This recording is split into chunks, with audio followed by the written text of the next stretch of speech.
À minuit passé, le pas d'un passant s'entendit juste sous ma fenêtre dans la rue. Peut-être que jamais personne n'avait marché de cette façon sous la lune.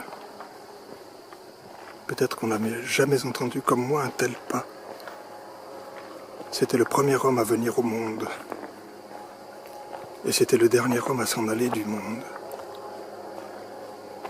Jamais personne n'était venu, ni n'était parti. Comme je vous l'ai dit, le monde était chaud, duveteux, tout de pourpre, sans une faille. Seule la lune rafraîchissait le duvet d'une couverture oubliée sur le balcon. Au point du jour, je sortis secrètement dans le parc. Je m'assis sur le banc le plus écarté, un livre à la main, sans lire. Un étrange petit insecte tomba sur la page. Je l'écartai un peu. Il se mit alors sur le dos, agitant en l'air une multitude de pattes ténues, tout un monde aux 1000 mouvements. À ce moment, sur le seuil, ma sœur m'appela.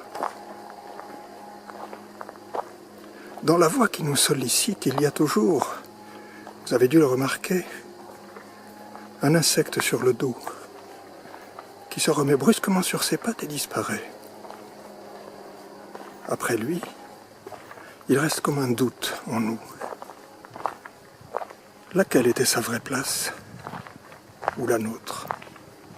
Celle-ci, ou bien l'autre, entre les feuilles du sommeil, en tombant de haut ou en s'envolant? Ensuite, il souffla un vent violent qui emportait au loin chardons, journaux, lampions, lauriers, ponts. Les portes chancelaient, se couchaient en travers. Celui qui la veille encore était grand chambellan gravissait l'escalier intérieur, gardant le poignard fiché dans son ventre. Des traînées de sang sillonnaient les dalles du couloir. Devant le balcon, la foule hurlait, brandissant des drapeaux noirs. La colossale statue équestre s'effondra soudain. Les gens se dispersèrent alors avec frayeur. L'endroit se vida.